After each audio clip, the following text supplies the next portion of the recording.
Teu nome é mais alto. Diga! Teu nome. Ara diz assim: os filhos lutavam no ventre dela. Então disse: se é assim, por que vivo eu? E consultou ao Senhor. Respondeu-lhe o Senhor: 2 nações há no seu ventre, 2 povos nascidos de ti se dividirão.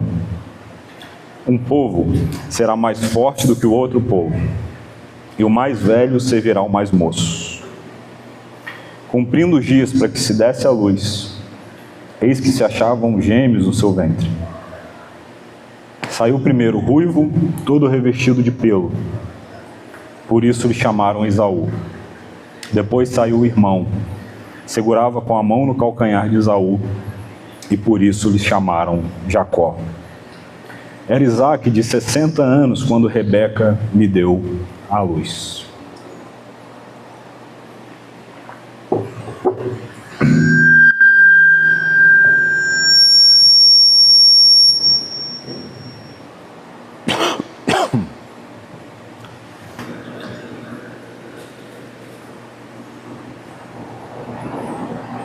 Até aí, Gênesis capítulo 25, 22 a 26. Queridos, uma das coisas mais fabulosas na vida é como se geminam as sementes. E se você já plantou alguma coisa na sua vida, você sabe do que eu estou falando. É uma tragédia alguém sem experiência tentar plantar.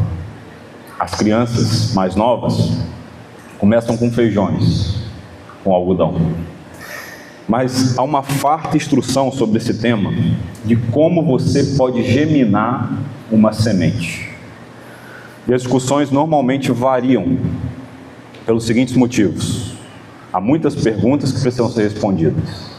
Por exemplo, qual é o melhor solo a ser plantado?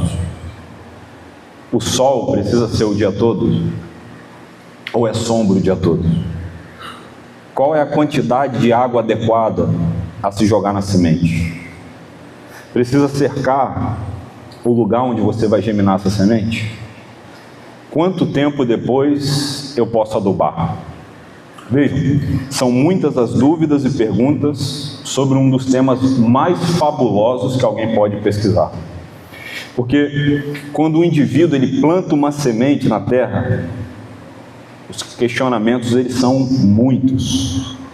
Os dias passam, não há sinal de vida, nenhuma folha aparece, nenhuma mudança visível. E alguém que olha de fora pode dizer o seguinte: nada está acontecendo. Não tem nada acontecendo. Mas veja, se de um lado, aqueles marinheiros de primeira viagem, que se arriscam no plantio, e por vezes até falham nesse processo, do outro lado, há sempre um agricultor experiente e acostumado com o campo. E o agricultor sabe o que fazer e quando fazer. E por mais que seja imperceptível debaixo da terra, onde ninguém vê, onde os nossos olhos, por vezes não alcançam, a vida já começou. E as raízes ali, elas vão sendo formadas. O processo já foi iniciado, o crescimento já está acontecendo, ainda que seja invisível e imperceptível aos nossos olhos. Em algum momento, em algum tempo, que somente o agricultor sabe, essa semente florescerá e se transformará numa árvore frondosa. Agora veja, não é assim que Deus age conosco também? É exatamente assim que Deus trabalha. Deus trabalha antes mesmo do nosso tempo. Mesmo quando nós não vemos, mesmo quando nós não enxergamos, o agricultor sabe aquilo que você precisa. E ele sabe que por vezes o processo demora, até que você seja transformado e se torne uma árvore frondosa. Hoje, nós vamos pensar sobre isso, sobre como assim como uma semente que por vezes tem sinais invisíveis, às vezes até mesmo sem sinais. Deus pode trabalhar antes do nosso tempo, e como bom agricultor, no tempo certo, Ele nos dará aquilo que nós mais precisamos. Pois bem, na semana passada, eu disse aos irmãos que nós vimos aqui a origem da família de Jacó: Abraão, Isaque e Jacó. Para ser mais específico, nós observamos ali os relatos bíblicos sobre Isaque e Rebeca, os pais de Jacó. E percebemos que há muita coisa em comum entre eles e os seus pais, Abraão e Sara. Os erros e acertos cometidos por Abraão foram repetidos pelo seu filho Isaque. Nós vimos também que antes mesmo de Jacó existir, Deus já havia começado uma obra na sua família. A promessa que começou com Abraão, continuou com Isaque e agora alcança Jacó. 3 gerações, uma mesma promessa e um mesmo Deus. E quando nós olhamos aqui para essa família, nós não vemos pessoas perfeitas. Não são pessoas irrepreensíveis, mas são homens e mulheres falhos, com graves problemas que precisam ser corrigidos. Nós vemos conflitos, favoritismos, erros, fraquezas humanas, mas ainda assim, mesmo com as fraquezas desses homens e mulheres, mesmo com as suas imperfeições, a promessa de Deus não falha. É por isso, irmãos, que a graça de Deus, ela não depende da perfeição das pessoas, mas da fidelidade do próprio Deus, que é amoroso e longânimo. Vejam, as nossas famílias também não são perfeitas, e muitas têm fraquezas morais profundas, que podem até mesmo trazer tristeza e desacerto para a nossa vida, até mesmo vergonha. E quando você, ao olhar para a sua própria origem, para a sua própria família, para a sua própria história, seus erros passados, você pode se deparar com uma verdade que na verdade não é verdade.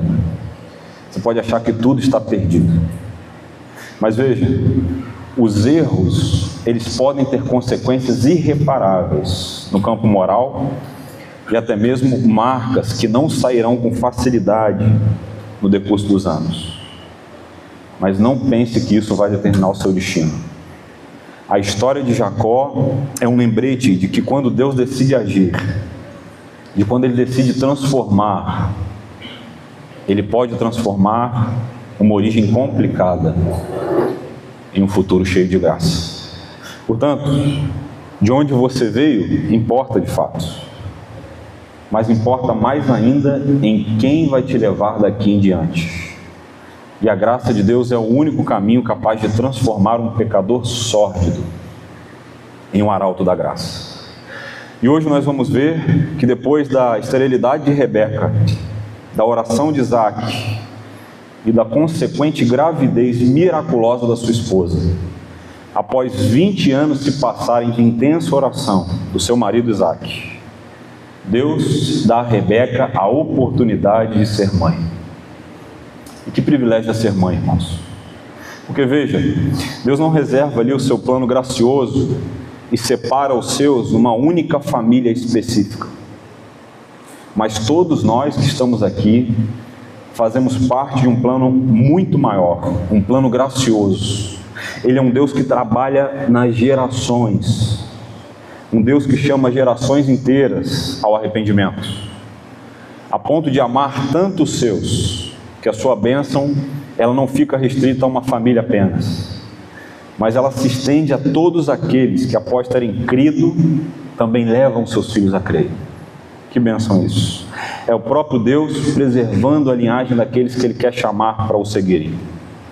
Deus abençoou Isaque, e essa bênção aqui em especial é diferente, porque Ele está cuidando de uma forma especial da família da eleição, a fim de que o seu plano se realize. Isaque havia recebido a herança de Abraão, porque Deus havia soberanamente chamado Abraão para carregar adiante as promessas dele e viver por elas, a fim de que ele levasse a tocha do Evangelho adiante. Em Isaque, nós vimos que Deus está cumprindo aqui a sua promessa das gerações seguintes, para abençoar o seu povo. Agora veja, isso não é apenas para Abraão. Do mesmo jeito que Deus cuidou de Abraão, Ele cuidou do seu filho Isaque. E agora as gerações vão passando, as genealogias vão sendo formadas, os ciclos da vida e da morte vão seguindo, mas a fidelidade e a palavra de Deus permanecem. E os filhos de Isaque, nessa situação, nos mostram aqui que Deus tem um plano peculiar. É curioso notar como Deus vai quebrando a lógica humana de merecimentos. Isso está exposto aqui no nascimento de Jacó e Esaú, como nós vamos ver a seguir. Portanto, eu quero convidar você a manter a sua Bíblia aberta, porque esse texto aqui, ele está dividido em algumas partes que podem abençoar a nossa vida. E eu quero chamar a sua atenção para nós observarmos. A primeira parte que se destaca nesse texto é a angústia de uma mãe. Vejam, Isaque e Rebeca oraram por cerca de 20 anos até receberem a bênção da gravidez de Rebeca. E o tempo realmente foi implacável com eles, até que eles recebessem a promessa de Deus. Mas vejam, após 20 anos de intensa oração, nós somos informados que surge um novo problema no texto. Observe na sua Bíblia o verso de número 22, que diz: os filhos lutavam no ventre dela. Um outro problema. Depois de longos anos de espera, Rebeca recebe a tão sonhada notícia: você está grávida. Pegou o teste de gravidez, colocou ele no recipiente, deu positivo. E para melhorar a gravidez, esse processo da bênção de Deus, nós somos informados pela primeira vez nesse texto que a gravidez era uma gravidez de gêmeos. Ela havia recebido a bênção de Deus em gerar não apenas uma pessoa, mas 2 filhos. E a mulher estéril, como diz o Salmo 90, agora podia dar à luz. Então, à medida que as crianças se desenvolvem, crescem no ventre da mãe, ela percebe um problema. Os 2 estão lutando no seu ventre. E as mulheres aqui que já passaram pela experiência da gestação, já tiveram a oportunidade de serem mães, sabem do que eu estou falando, né? As mulheres podem pensar assim: mas com um só que eu tive, a impressão já era assim, né? Parecia que lutava ali sozinho, brigava com os órgãos internos, né? Mas veja, essa expressão aqui, lutavam, essa palavra lutava, é uma expressão importante, muito rica no hebraico, porque ela transmite a ideia aqui de um choque violento, um esmagamento, uma opressão. Então não era algo comum, não era uma criança chutando a barriga apenas, ou se mexendo, dando ali os seus primeiros movimentos na barriga. No entanto, o relato de Moisés aponta para isso: eles lutavam. João Calvino diz assim: Deus permitiu esse conflito como um prenúncio visível de uma realidade espiritual futura. É curioso notar, irmãos, porque Rebeca estava vivendo algo que dificilmente algum de nós consegue explicar. Perceba, aquela gravidez que deveria ser um motivo de alegria se tornou um campo de conflito para ela. E a parte B do verso 22 traz uma informação ainda mais impressionante. Veja o que o autor diz: então disse, se é assim, por que vivo eu? E consultou ao Senhor. Esse relato é impressionante, assustador. Aquela mulher que tanto sofreu antes com a dor da esterilidade, com a impossibilidade de gerar, com a impossibilidade de ter filhos, agora que Deus a concede a bênção de ficar grávida, ela está sofrendo pelo conflito que está dentro do seu ventre. E mais, a ponto dela desejar a morte. Vejam, não é isso que diz no verso 22? Se é assim, por que vivo eu? E aqui, 2 aplicações já de imediato para nós. Eu faço essas 2 aplicações com muito temor. A primeira delas: as bênçãos recebidas por Deus nem sempre vêm acompanhadas de uma paz imediata. Eu vou repetir. As bênçãos recebidas por Deus nem sempre vêm acompanhadas de uma paz imediata.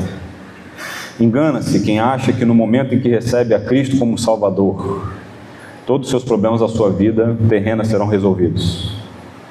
Porque principalmente num país como o nosso, onde as pessoas vendem uma promessa de vida tranquila com Deus, esse acontecimento aqui está registrado na Bíblia para nos corrigir de um problema muito comum nos dias de hoje. Qual é o pensamento da maioria esmagadora?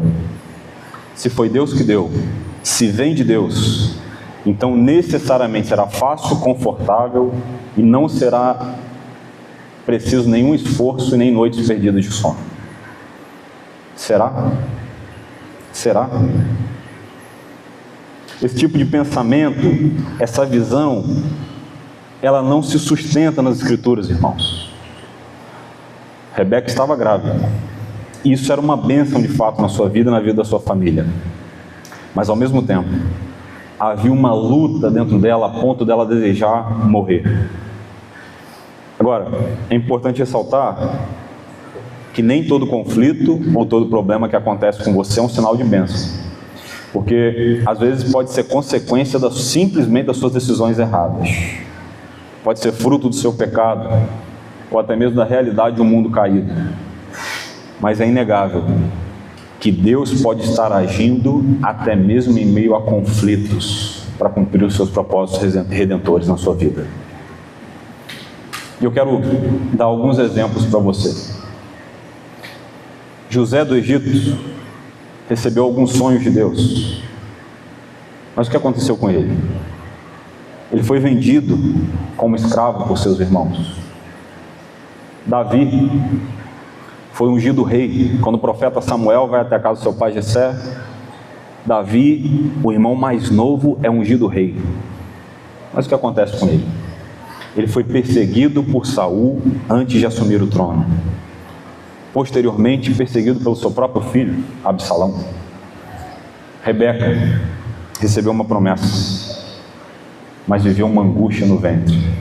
Portanto, Deus pode tratar o seu coração e usar as bênçãos que Ele te dá para cumprir os seus propósitos redentores. O que Ele estava fazendo na vida de Rebeca nos ensina, irmãos, que Ele cumprirá os seus propósitos. E ao mesmo tempo tratará os nossos corações nas dificuldades, mesmo quando essa bênção é acompanhada de problemas. Porque Deus frequentemente Ele pode usar dificuldades como meio de cumprir as suas promessas. Mas há aqui uma segunda aplicação, e mais uma vez eu a faço com muito temor. Um alerta aos irmãos, e eu falo com muito carinho a você. Ouça, os filhos são uma bênção, mas eles não são a solução dos seus problemas. Veja, o tempo de esterilidade certamente deixou Rebeca confusa sobre a razão da vida dela. E assim que aparece o primeiro conflito na sua barriga, entre os seus filhos, ela deseja a morte. Ela havia ficado angustiada por não ter filhos, e agora ela estava angustiada por estar gerando filhos. Veja, eu não estou dizendo aqui que você não deve cuidar dos seus filhos, que você não deve ligar para eles. Isso é bíblico, é sério, e há responsabilidades reais que precisam ser cumpridas pelos pais na criação dos filhos. Mas eu preciso dizer a você, o seu filho não pode ser a esperança da sua vida. A sua esperança deve ser o Senhor. Não façam dos seus filhos a esperança da vida de vocês. Há muitas pessoas que depositam a sua esperança nos seus filhos, idolatram os filhos, dizem frases, por exemplo, como: meu filho, meu Deus, meu filho, meu rei. Opa, deu um passo atrás. Vejam, isso é idolatria. Idolatria é pecado. E alguns colocam sem perceber um peso de realizar sonhos não cumpridos, de trazer sentido à vida, de preencher vazios emocionais nas costas dos seus filhos, um fardo. E quando isso acontece, o filho deixa de ser uma bênção e passa a ser uma fonte de significado. Isso é um problema para você e um problema para ele. Para você, porque nenhum ser humano é capaz de preencher a fonte de significado que existe no nosso coração. E para ele, porque o filho receberá um fardo que ele não será capaz de carregar. Os filhos fazem parte, irmãos, dos planos de Deus para nós, mas eles não são o centro do plano de Deus na nossa vida. Eles são bênçãos dadas pelo próprio Deus, mas eles não são deuses. Eles não foram feitos para carregar a sua identidade, não foram feitos para cumprir os seus sonhos, nem para sustentar a sua esperança. A nossa esperança precisa estar no Senhor, não nas pessoas, nem mesmo nos nossos filhos. Portanto, ouça, ame profundamente seus filhos, dedique o tempo que Deus te pediu para investir neles, mas coloque totalmente a sua esperança no Senhor e não perca isso de vista. Feliz é quem coloca a sua esperança no Senhor, porque quando os dias maus chegarem, e eles chegarão, seu coração estará protegido. Houve um homem chamado Adoniran Judson, um gigante, século XVIII. Ele foi pastor e missionário, era pastor congregacional. Em uma viagem para missões, ele se converteu e virou um pastor batista. Converteu ao evangelho, de fato. Ele não havia conhecido o evangelho. É curioso, um pastor que não conhecia o evangelho. Então, ele viveu alguns sofrimentos intensos. Foi missionar na Birmânia.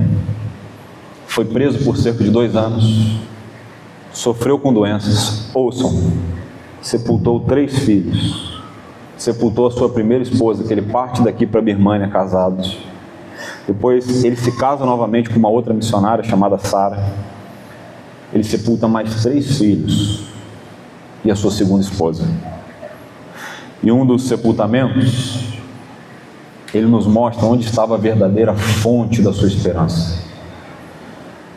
Ele escreveu assim no seu diário: ouça, um homem transformado pelo Evangelho que depositou a sua esperança no Senhor. Por alguns dias, na solidão da minha cabine, com meus pobres filhos chorando ao meu redor, não pude deixar de me entregar a uma tristeza dolorosa. Contudo, a promessa do Evangelho veio em meu auxílio, e a fé estendeu a sua visão para o brilhante mundo da vida eterna.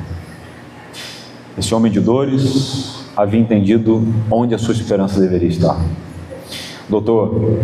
Ernest Maia, ele diz assim: a esperança cristã não é apenas o consolo diante da morte, mas a certeza de que a vida tem sentido, porque Cristo vive e reina. Vejam, Rebeca havia ficado angustiada porque não tinha filhos. E agora? Ela estava angustiada por estar gerando filhos. Isso aponta para nós um problema maior, irmãos. O problema não era a condição a qual ela estava, mas o coração e o peso que ela estava colocando sobre a possibilidade de ser mãe. Mas veja,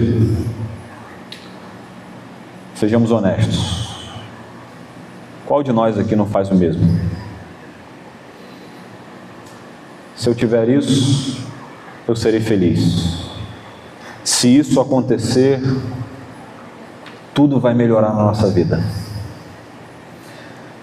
Mas quando Deus vai te dar a oportunidade de receber aquilo que você tanto orou, que as noites foram passadas em branco, em claro, muitas vezes a inquietação continua.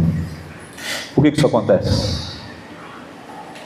Porque aquilo que você espera que te sustente, que nutra a sua esperança, não foi criado para isso. O problema não são as circunstâncias, mas a expectativa de que as circunstâncias nos deem o sentido real para a vida e resolvam os nossos problemas. E Deus é especialista em tratar isso no nosso coração. Ame os seus filhos, mas coloque a sua esperança no Senhor. Você será feliz.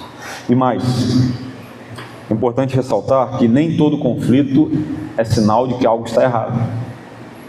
Se nós olharmos nos bastidores da história na Bíblia, nós percebemos isso.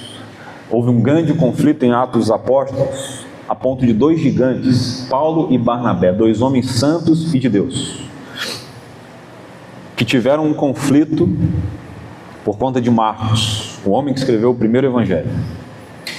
E o conflito foi tão grande a ponto deles se separarem. E é curioso, Deus trabalhou na separação deles e o evangelho avançou. Nem todo conflito é sinal que Deus está trabalhando, mas nesse caso aqui o que Deus estava fazendo no ventre de Rebeca seria o reflexo daquilo que aconteceria na história. Deus está dando aqui sequência à linhagem de onde viria o Salvador, de onde viria o Messias.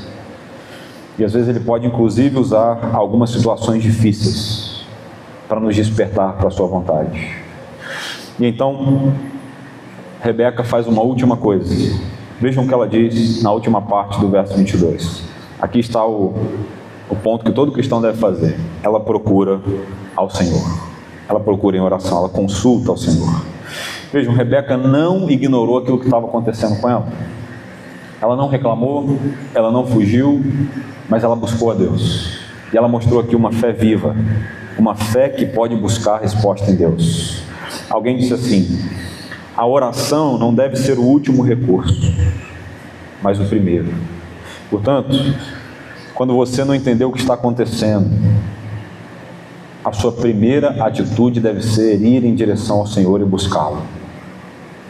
Buscar os amigos para um bom conselho é uma bênção, mas buscar ao Senhor em primeiro lugar é o que todo cristão deve fazer. Ela buscou o Senhor, e isso aqui nos leva ao nosso próximo ponto. O gracioso plano agora é revelado.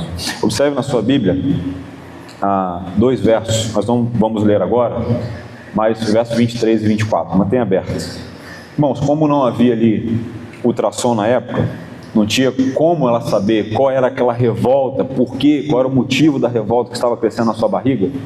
Então Rebeca ora ao Senhor, e ela recebe a resposta que está justamente nos versos 23 e 24. Vejam o que Deus diz a ela. Respondeu-lhe o Senhor: 2 nações há no seu ventre, 2 povos nascidos de ti se dividirão. Um povo será mais forte do que o outro, e o mais velho servirá ao mais moço. Cumprindo os dias para que desse à luz, eis que se achavam gêmeos no seu ventre. Pela primeira vez, Rebeca agora é informada que ela estava grávida de gêmeos. No verso 22, quem escreve é Moisés. Nós somos informados que havia gêmeos no ventre dela. Moisés, já sabendo o desenrolar da história no final, ele escreve e registra isso aqui no verso 22. Mas agora, pela primeira vez, essa mulher sabe que são gêmeos. E ela recebe um adendo: 2 nações, 2 povos, e o mais velho servirá ao mais moço. É curioso notar, porque não eram 2 bebês apenas. Eram 2 nações, 2 destinos, 2 propósitos. E o autor registra aqui que Deus conclui dizendo o seguinte: o mais velho servirá o mais moço.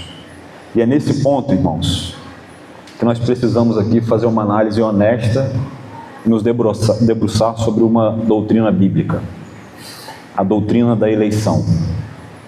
Vejam, Deus havia escolhido e elegeu Jacó antes do nascimento, mas não somente Jacó.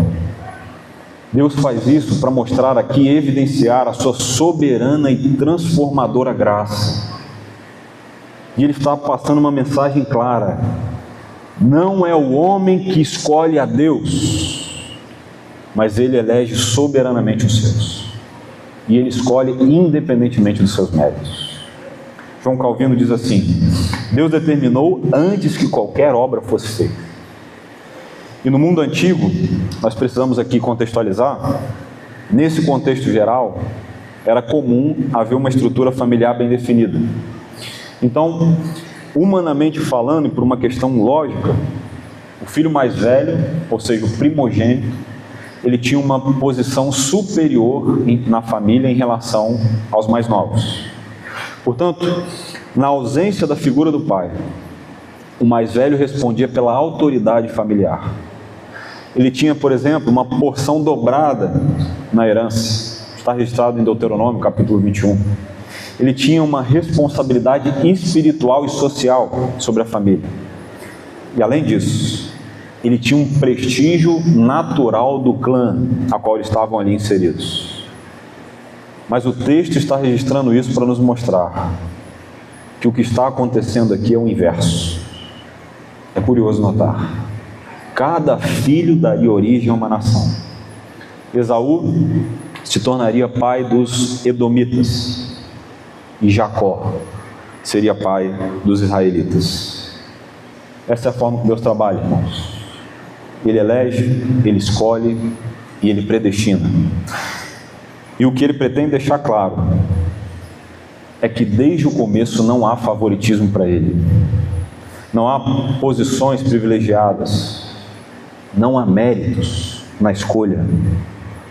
Ter nascido de Abraão não é o bastante. Ter nascido de Isaac e Rebeca não é o bastante. Ser o filho mais velho não é o bastante. Deus abençoará quem Ele quer abençoar e desfavorecerá quem Ele quer desfavorecer.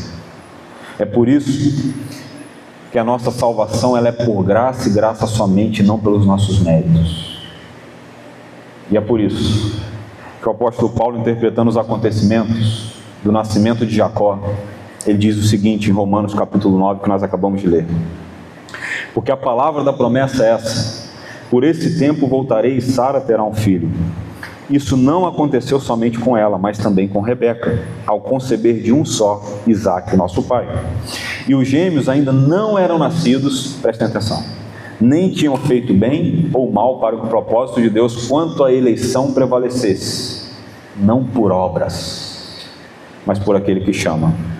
Quando foi dito a Rebeca: o mais velho servirá ao mais moço, como está escrito: amei Jacó, mas desprezei Esaú. Que diremos então? Que Deus é injusto? De modo nenhum, pois ele disse a Moisés: terei misericórdia de quem eu tiver misericórdia, e terei compaixão de quem eu tiver compaixão. Assim, pois, isso não depende de quem quer ou de quem corre, mas de Deus, que tem misericórdia. Pergunta: o que nós fazemos com esse texto? Deus nunca erra, irmãos. Ele predestina, Ele elege e Ele escolhe os seus. E Ele está no controle dos acontecimentos. Mas aqui Deus está escrevendo algo maior. Deus está traçando a linhagem da qual viria o Messias. E Ele faz isso não para mostrar apenas a sua força, o seu poder. Ele não faz isso por meios humanos, mas para mostrar que Ele é Deus. Basta observarmos o que Ele está fazendo desde o começo da história, desde o começo de todas as coisas, porque a lógica humana ela não permanece de pé diante de Deus.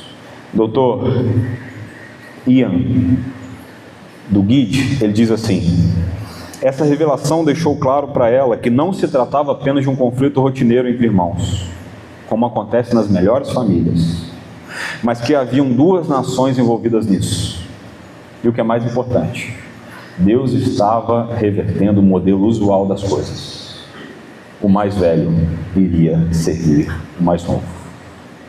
O que parece invertido para você, para a nossa mente limitada, pode estar perfeitamente alinhado com o plano de Deus.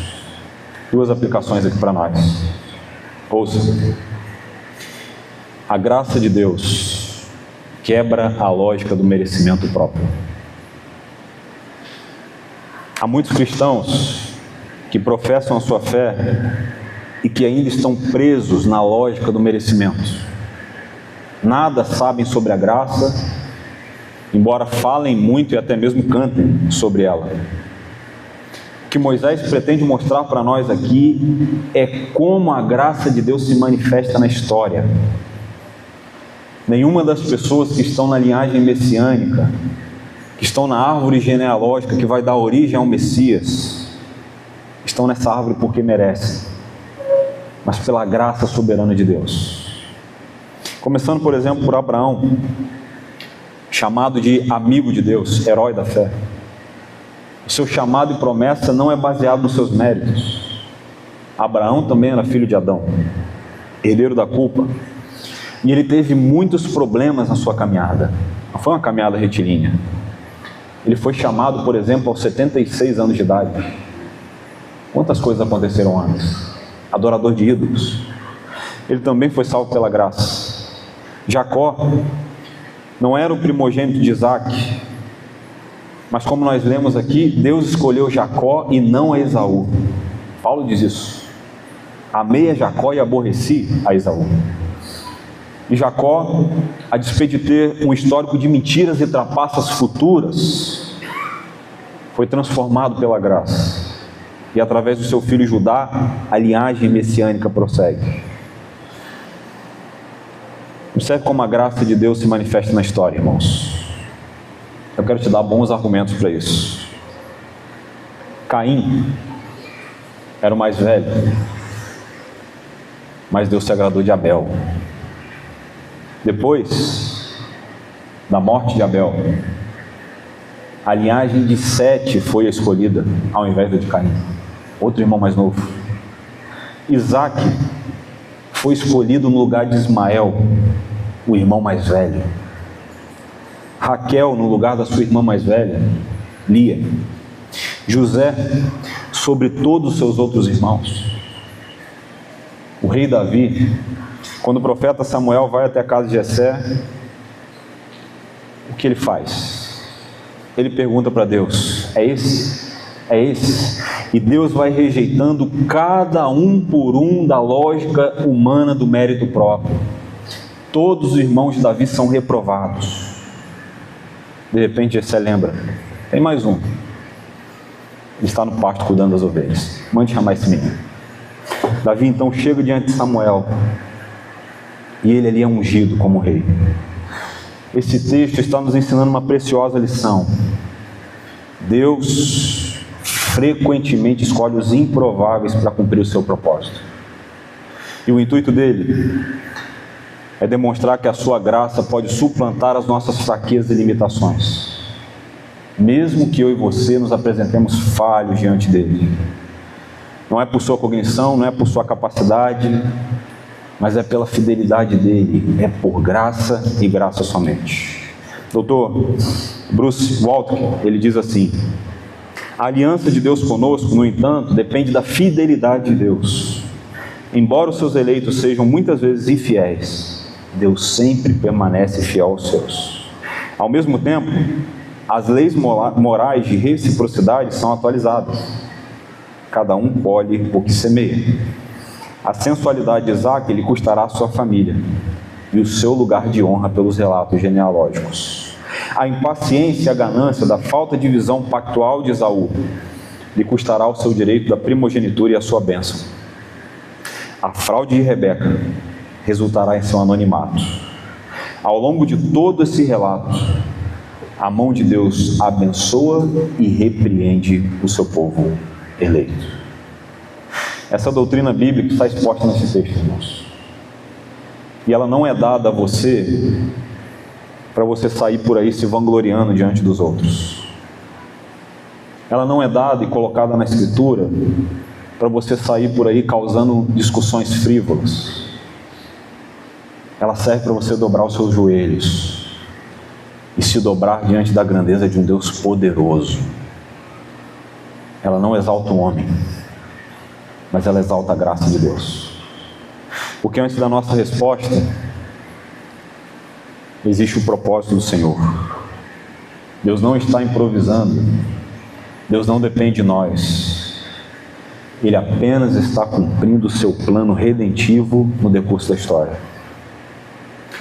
Quando nós olhamos para essa história, nós devemos ser tomados de humildade, confiança e adoração ao Senhor. Porque veja, antes de Jacó fazer qualquer coisa certa, Deus já havia predeterminado um propósito para ele e o havia escolhido. Isso não nos leva ao orgulho, mas nos leva à humildade. Porque se Deus escolhe é pela graça e graça somente, não por mérito. Agora veja, é preciso reconhecer que o homem pode escolher a Deus, mas você só pode escolher porque Ele te escolheu primeiro.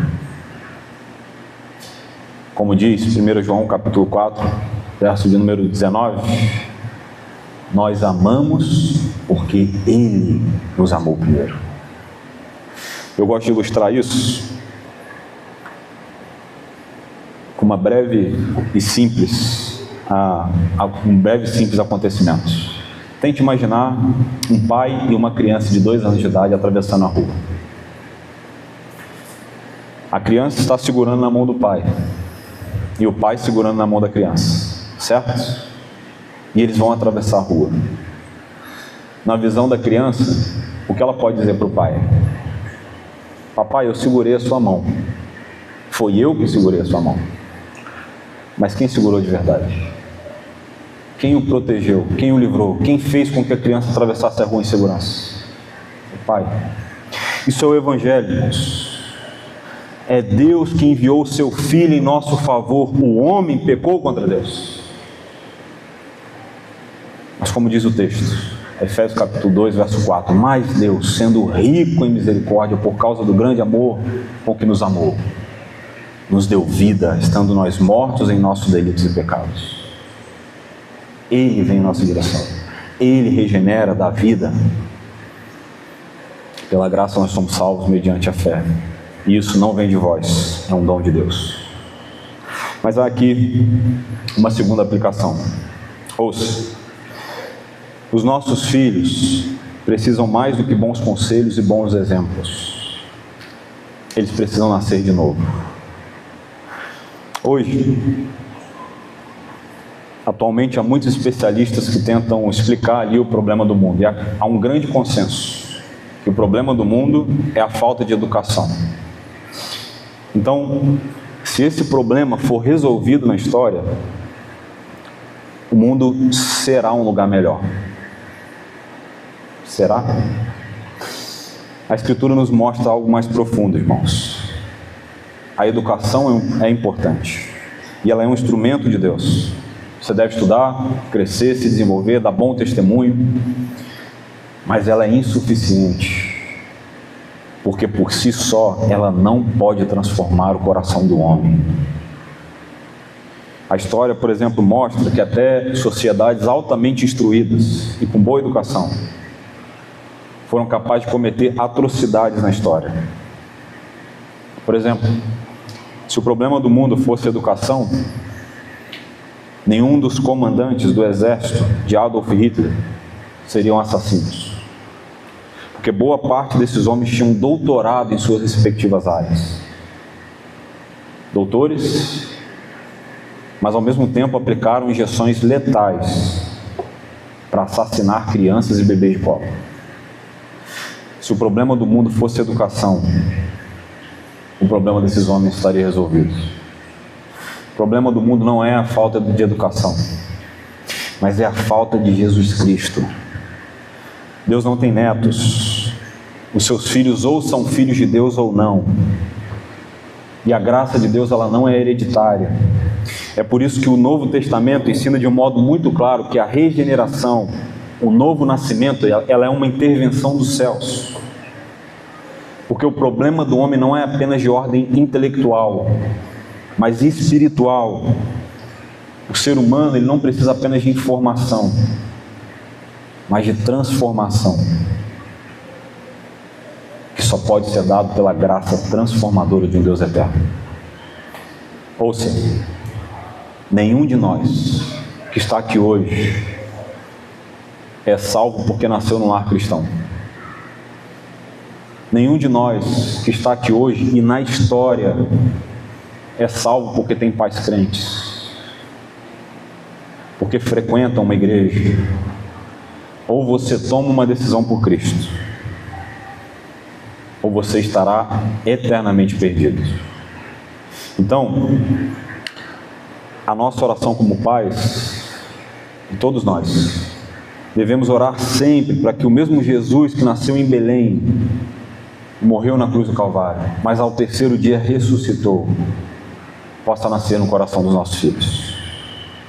Isso nos leva ao nosso último ponto: cumprimento da promessa. Observe na sua Bíblia o verso número 25 e 26, o que diz: saiu o primeiro, ruivo, todo revestido de pelo, por isso lhe chamaram Esaú. Depois nasceu o irmão, segurava com a mão o calcanhar de Esaú, e por isso lhe chamaram Jacó.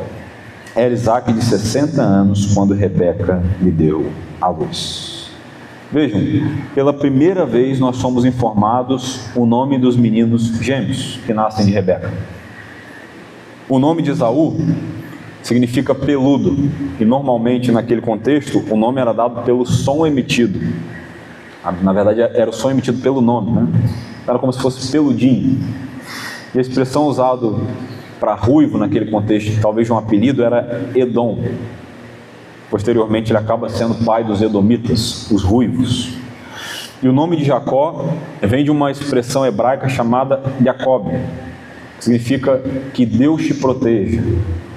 Mas pelo fato de soar com uma palavra Akeb, ou Jacob, e Akeb, que é muito semelhante, essa segunda expressão tem o nome de calcanhar. Ou seja, o nome dele se transformou num apelido.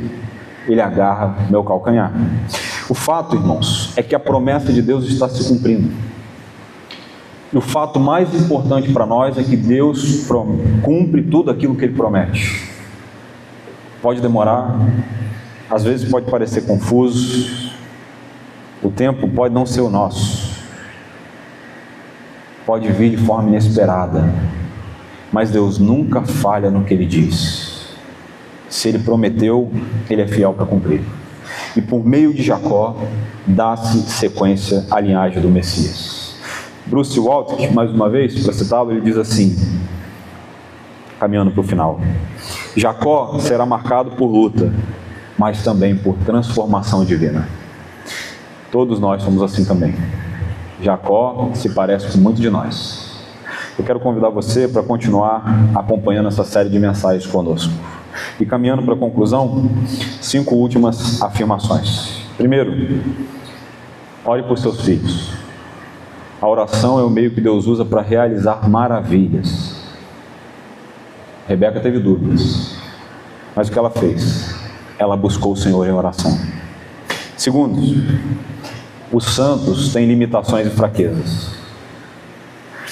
Isaac e Rebeca mostraram muitas vezes fraquezas, falhas e até mesmo desvios no caráter, mesmo embora eles sendo servos do Senhor.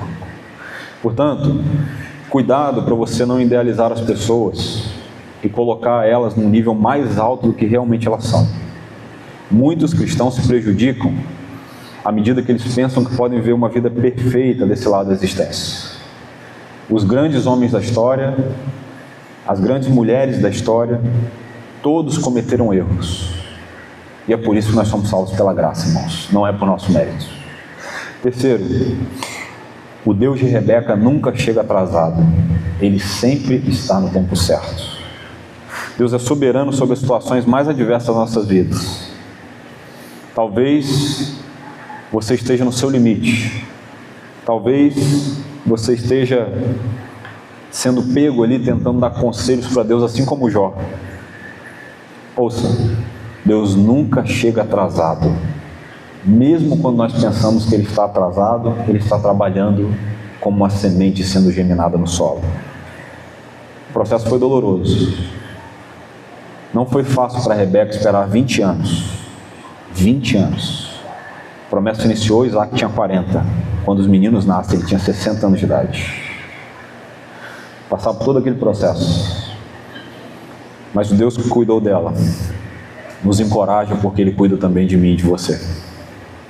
Quarto, na verdade, quinto e último, Deus ainda hoje continua buscando e chamando improváveis ao arrependimento. O Deus que elegeu e buscou Jacó, ainda hoje continua buscando os seus. E que o Senhor nos ajude a permanecermos firmes na missão do Evangelho, levando a tocha do Evangelho das gerações em diante. Que o Senhor nos abençoe. Vamos orar? Na sequência vamos cantar um hino de louvor e adoração.